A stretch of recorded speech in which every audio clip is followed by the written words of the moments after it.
A continuación, en Radio Universidad de Chile, presentamos el tema del día, junto al periodista Patricio López. Muy buenos días, 8:39, empieza el tema del día en la Radio Universidad de Chile. Es nuestra vocación conversar sobre aquellos temas que todo el mundo trata, los que marcan la agenda política, económica y social. Pero también es nuestra vocación poner ante el conocimiento de la opinión pública temas que no siempre se discuten, pero que cuando emergen representan a una gran cantidad de personas.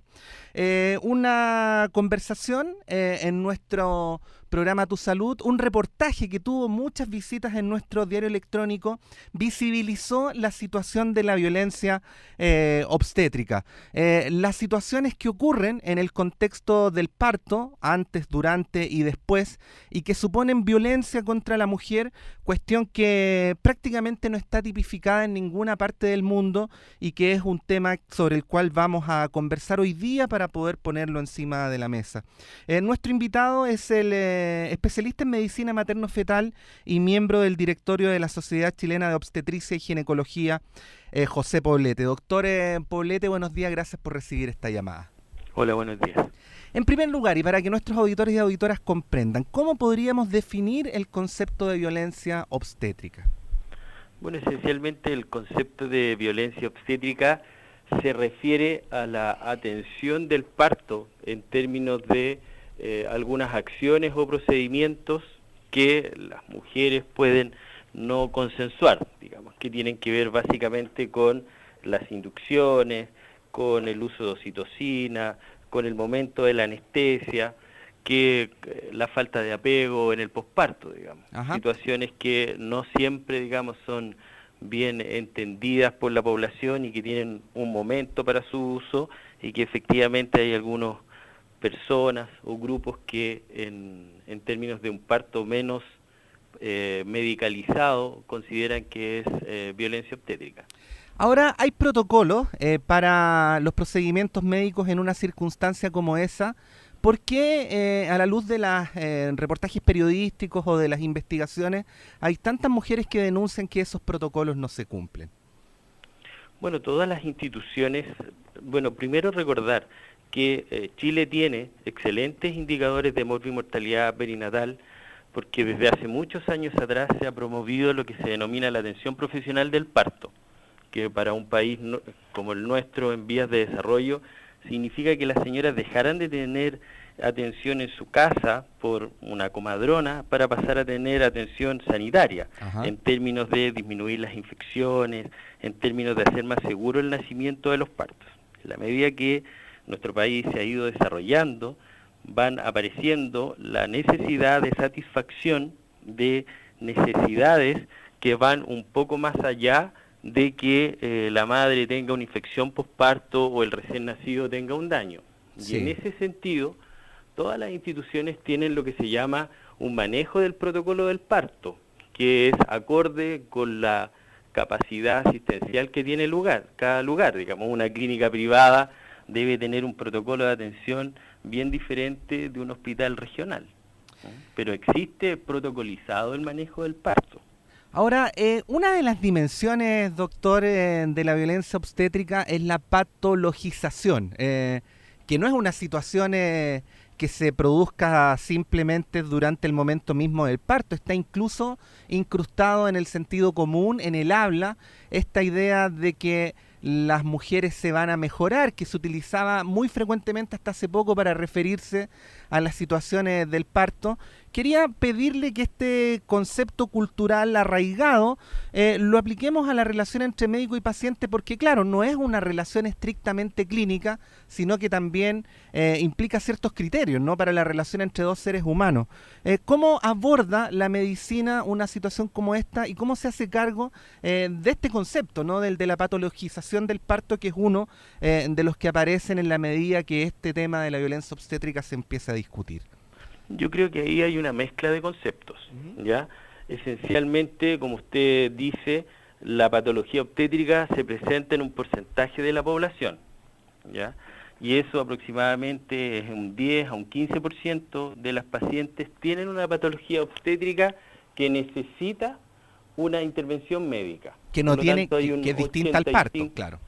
Que es, o sea, que condiciona la modalidad de atención del parto. Ajá. Por ejemplo, si una señora tiene la presión alta, por ejemplo, si la guagua deja de crecer, por ejemplo, si la paciente se pasa de las 41 semanas de embarazo, tiene una guagua que es más grande que la que corresponde a la edad gestacional. Por lo tanto, existen algunas patologías que le condicionan un riesgo a la madre, que es diferente de este concepto popular de ir a mejorarse, que tiene que ver con que se le acaban las molestias a la paciente originadas por la guata grande, por el edema, por todas esas cosas. De manera que no hay que confundir ahí peras con manzanas, pero esencialmente esta medicalización, ¿no es cierto?, corresponde a este concepto de que las pacientes van a atender su parto a un lugar sanitario, que generalmente es un hospital. Por lo tanto, hay ahí una mezcla de pacientes que van con patología de verdad y otras pacientes que están sin patología y que llegan a atender su parto en una maternidad donde están combinadas las cosas, pero no necesariamente significa que las pacientes van a tener una patología por ir a atender su parto al hospital. Estamos conversando con el doctor José Poblete, especialista en medicina materno-fetal y miembro del directorio de la Sociedad Chilena de Obstetricia y Ginecología. Doctor, en este mismo contexto, una de las cosas que se han mencionado es el aumento sustantivo, exponencial de la cantidad de partos por cesárea en los últimos años. Además, hay estudios oficiales que dicen que estas cesáreas se producen mucho más en los servicios de atención privadas que en los servicios públicos. Esto ha llevado a la hipótesis que parece bien fundada de que están primando más criterios económicos, por decirlo de alguna manera, de conveniencia de los establecimientos asistenciales que los criterios estrictamente clínicos. ¿Qué podríamos decir sobre este tema, que es también uno de los temas importantes que se discuten respecto al parto? Bueno, probablemente como usted lo puede revisar en la literatura, esto ya ha sido, digamos, revisado en la literatura médica por especialistas en salud pública que han hecho encuestas y evaluaciones para verificar por qué Chile tiene un incremento en la tendencia del número de cesáreas. Yo creo que aquí hay que hacer énfasis en el número de las primeras cesáreas. ¿Por qué? Porque hay muchas pacientes que ya están operadas que van a preferir volver a operarse por tener un parto, pero existe un gran número de pacientes que han sido operadas por una causa no permanente de cesárea, es decir, que tienen la posibilidad de un parto vaginal en el siguiente embarazo. Lo que señalan los estudios al respecto es que en realidad no solo hay razones económicas, sino que también hay razones de todos los actores que pasan por las pacientes, pasan por los médicos, pasan por las instituciones. Ponerlo solo en términos del valor económico que significa eso es una simplificación del problema demasiado básica. Ajá. En términos de que también existen algunos factores culturales en nuestra población que indican que prefieren, con este mal concepto de que las señoras van a sufrir en el parto, ajá, que usted acuñó antes con este tema de mejorarse, sí, ¿cierto? Y lo otro con razones profesionales de que atribuyen a los médicos este tema del excesivo temor que tienen los profesionales de tener un juicio por una mala práctica en relación a la atención de un parto, por no satisfacer las necesidades que pueden tener las pacientes. Ahora, ¿por qué se produciría la brecha entre las cesáreas en el sector privado y las cesáreas en el sector público?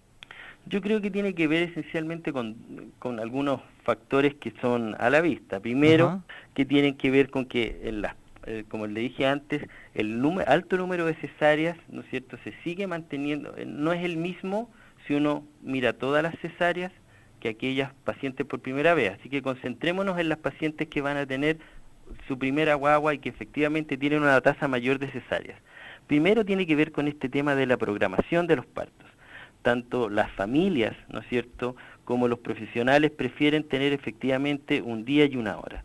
Nosotros el análisis que hemos hecho de nuestros datos propios es que efectivamente, y de los datos nacionales, la elevada tasa de inducciones de esto de los partos programados eleva la tasa de cesárea. Por lo tanto, el primer punto que uno debiera atacar es que efectivamente la tasa de inducciones debiera reducirse significativamente y dejar que las pacientes inicien espontáneamente el trabajo de parto.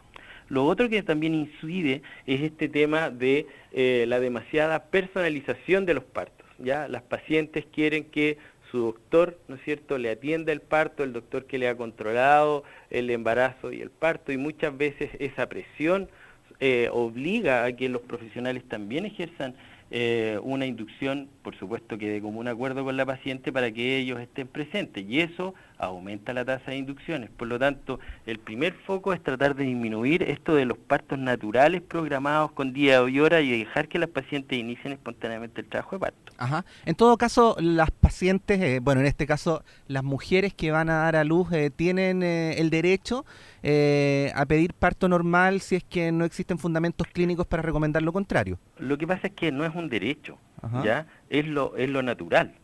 Por Ajá. lo tanto, las pacientes no tienen, no están pidiendo algo que esté fuera de lo que se debe hacer. Las pacientes por defecto van a parto natural y a intentar el parto vaginal. Y si ocurre algo, ahí recién se operan. Por lo tanto, no es que la paciente como que entre puerta A o puerta B, la señora tiene que ir a un parto vaginal. Y si no le resulta, se realizará la intervención. Doctor, para finalizar esta conversación, las mujeres que sientan que están siendo víctimas de un trato innecesariamente brusco, de violencia obstétrica, de situaciones en las que se sienten vulneradas, ¿qué es lo que pueden hacer en una circunstancia como esta? ¿Cuál sería su recomendación? En términos del control prenatal, dice usted, o una Así vez que ya efectuó el parto. Bueno, en el proceso en general, Bueno, en general depende, y esto es asimétrico, ¿cierto?, en términos de que no todas las pacientes pueden elegir quién les atienda el parto, la institución donde atender su parto, ¿cierto? Aquellas pacientes que son más favorecidas con esa opción tienen que hacer el casting suficiente para encontrar un doctor que enganche con su plan de parto. En el términos de los sistemas públicos sanitarios de salud pública, en que las pacientes no tienen la opción de elegir su doctor y llegan a los servicios asistenciales para ser atendidas por el médico de turno, significa que las instituciones deben revisar los protocolos para dar acogida a estas nuevas necesidades, porque esto es algo que es relativamente nuevo en términos de que las pacientes requieren no solo tener un excelente parto sin dolor y una guagua sana y sin ningún inconveniente, sino que además en el proceso tienen algunas necesidades, y yo creo que eso es lo necesario, que todos los actores se junten para ver cuáles son aquellas cosas que sí podemos por capacidad sanitaria reconocer, y otras que efectivamente tenemos que mejorar. Bueno, un tema importante que hemos tratado de visibilizar ahora, un momento además muy importante en la vida de las personas, especialmente de las mujeres. Le queremos agradecer al doctor José Poblete, especialista en medicina materno-fetal y miembro de la Sociedad Chilena de Obstetricia y Ginecología, por esta conversación. Doctor Poblete, que esté muy bien, buenos días. Ok, muchas gracias. Adiós. Ahí estaba el doctor Poblete. Llega acá nuestro tema del día. Ustedes sigan en compañía de la Radio Universidad de Chile.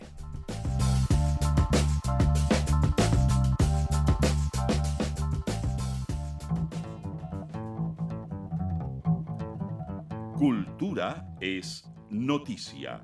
El análisis radial de la periodista Vivian Lavín.